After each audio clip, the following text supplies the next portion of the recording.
I feel like your experience in the field, plus managing and working with so many wholesalers, you probably have so many different data points about what's relevant to advisors, what they need.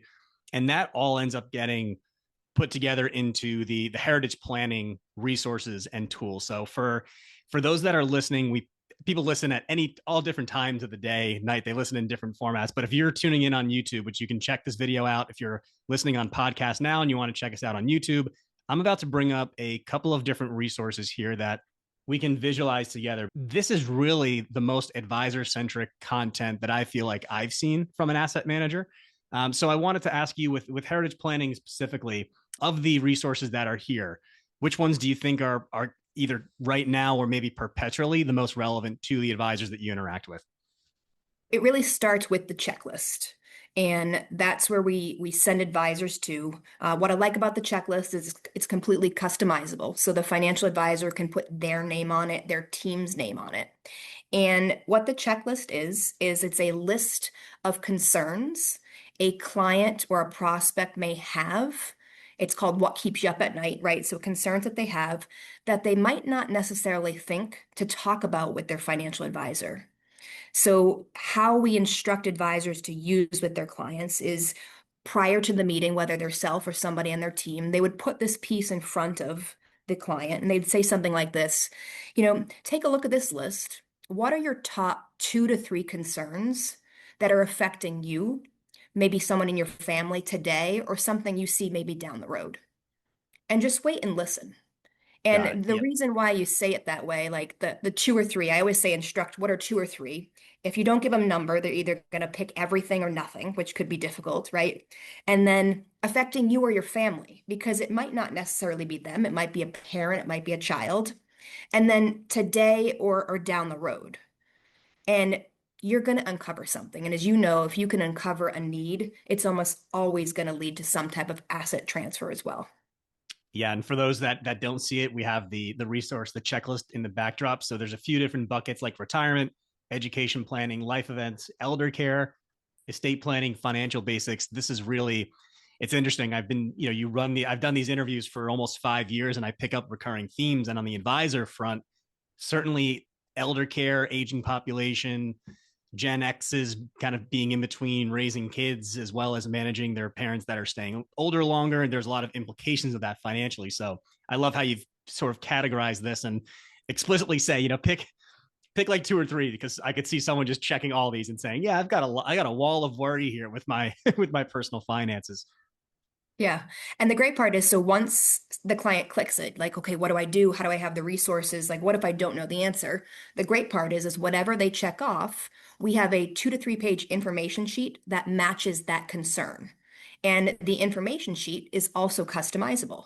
So the advisor can then go to the website and pull that sheet, right? And then go over it with the client in the office. They can send it as a follow-up, whatever they need to do. So they can address that need immediately. Um, Awesome. So you may or may not have this information on hand, but do you find that most of this is being delivered and shared like through your wholesaling force, or do you think a lot of advisors, through your brand recognition and awareness within the market, they're finding this on their own and kind of find it like getting to this, and then you're seeing them use it? Like, how would you describe the access point for most advisors on this? I think the wholesalers themselves drive most of the awareness of the program. And then because the website is so user friendly, once advisors are aware of it, they find it. But I think we could do a better job getting the awareness out from a digital standpoint if the wholesaler's not in the room. I think that's something that we're working on, an initiative for us, especially with it being the 30 year. We're trying to really make a splash and remind people that this program exists because we had it so long. But I think right now the wholesalers have really led the charge. You've effectively grown up with this program, and now we're celebrating 30 years of it this calendar year. When you see me on the screen share here and you see the different programs and the different resources, as you look back on your time with advisors, can you recall any particular either resources or programs that you remember really making a difference for the advisors, either that you worked with or common feedback from the field where they say, hey, this is really helpful to our end clients? Our value add goes in 2 ways. When we sit down with the financial advisor, we ask the question, would you like this meeting Do you want to talk about you and your practice, or do you want to talk about your clients? Right. So the program, the Advisor Edge, will take you down two different paths. So the heritage planning, the what keeps you up at night, is really meant to dig into the advisor's clients and their needs. Where I feel like I've made a difference and kind of put my print on Edge is on the practice management side, where it helps the advisor. So I wrote a program called Creating a Platinum Practice. That's in here. It's one that I created when I was a wholesaler, and it was all around the advisor and becoming a commodity. And it's just because of competition. So if you think about the definition of a commodity, it's a good or service, and the absence of value is determined by price. So a good or service in the absence of value is determined by price. And we all know as a financial advisor, you're not out there saying, I would like to be the cheapest, right? Yeah. And I don't think they should be, right? They deserve their compensation. So the whole program talks about is, think about other commodities and how have they got out of that pricing gouge. So like I think about hotel chains, the Ritz-Carlton is probably one of the most expensive hotel chains in out there, yet people actively choose to stay there because they know the value and the service they get is worth it. So in your practice, when a client leaves their home to when they meet with you, to when they go back to their house again, what does that experience look like? What is the value that you're giving and demonstrating throughout the entire course of that?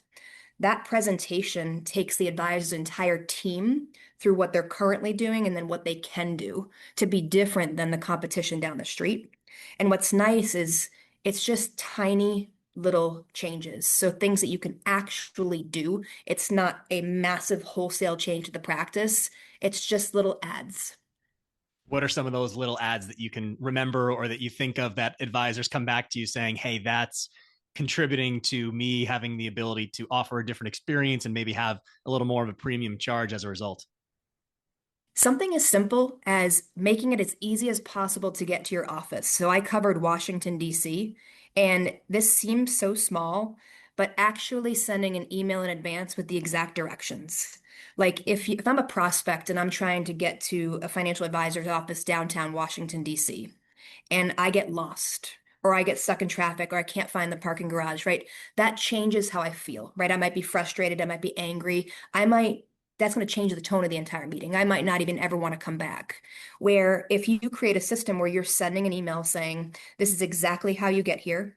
And by the way, here is a direct phone number. If you get lost or if you run into trouble, please call us, right? You think that would be what everybody does, but most advisors actually don't do something as simple as that. So that's a very repeatable process that you can put in place to make it as easy as possible for clients to get to your office. Step number one, right? Another thing is the director of first impressions, right? So when you walk into an office, oftentimes today, like there's nobody there. Many offices have taken that place away for budgeted reasons. Like you really need to be greeted by somebody. Verizon, they used to get really bad customer service scores. They hired a company to see what was wrong, and the company, all they did was institute what they called the 60-second hello task. So now, if you go to Verizon, the big box store, someone that works there will have to greet you within 60 seconds. That's it. And that changed their service scores. So when you think about if I'm a prospect, right, and now you've gotten me to your office, I walk in and somebody greets me in the first 60 seconds, that actually creates and changes all the difference about how I feel about that meeting. So that presentation, all those tiny steps along the way, just walks you through that. It's funny you bring that up because I was in New York City. We had a couple of meetings, and there was this one. It was a GP stakes firm. We were going in for a meeting. I can't remember the last time, particularly in the last 5 years post COVID, where there was basically someone at the door that greeted you that worked for the company that was there to basically walk you around. And we left that meeting after someone greeted us, said hello. And I told the person that I was with, I was like, she was my boss. I was like, how pleasant was that? Like, how nice was it that they had an individual on their team that came over and made sure that we knew where to go? And, maybe that's my own perspective in the last few years, but I love that you bring that up because it's the little details that actually make a difference. It's not overhauling, it's not upending everything or criticizing. It's just no, nail these little things here, and you're going to see a huge difference in how people perceive and view your team's value. Yeah, we always say just do the little things in a big way.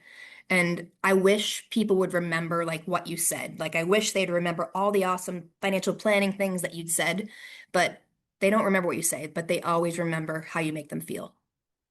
So speaking of doing little things the right way, it's no small effort to ensure that your external and internal sales force to have them constantly updated and educated on these advisor resources and on advisor edge content.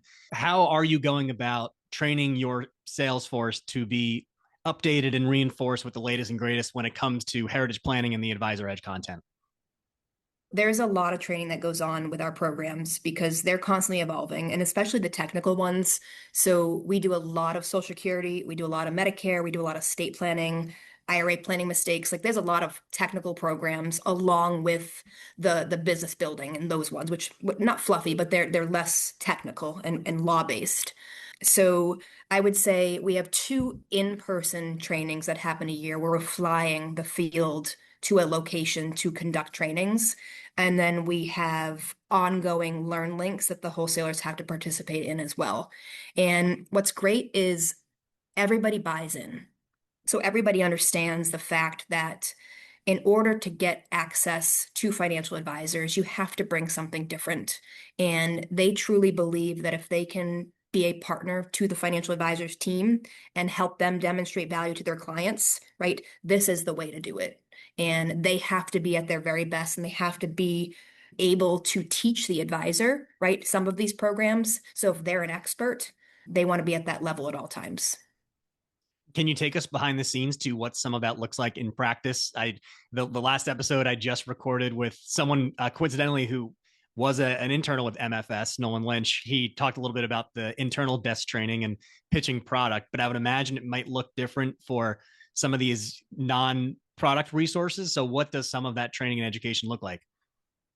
Yeah, so we've revamped it a little bit because I don't like to make people squirm, but they used to have to do actually stand-up presentations, right, to show that you could do the presentation live. A lot of it is less than that now. A lot of it's actually just making sure you can deliver and understand the content. But when it comes to Social Security, that is the one that we make sure we have right. So the Social Security is an actual full test. So the Social Security is a 6-month course that our internals will have to take, followed by a test, which takes about 2 hours. Wow. And now is that driven by internal resources within MFS, or is that a program that is available either through an industry or trade group that you're having your internals participate in? Internal resources. So her name's Karen Ireland. She created all of our Social Security content. She's one of our lead business development specialists. She travels, she does a lot of the speaking. But because of her, I would say 75% of the field can now deliver Social Security, as well as probably 25 internal specialists as well.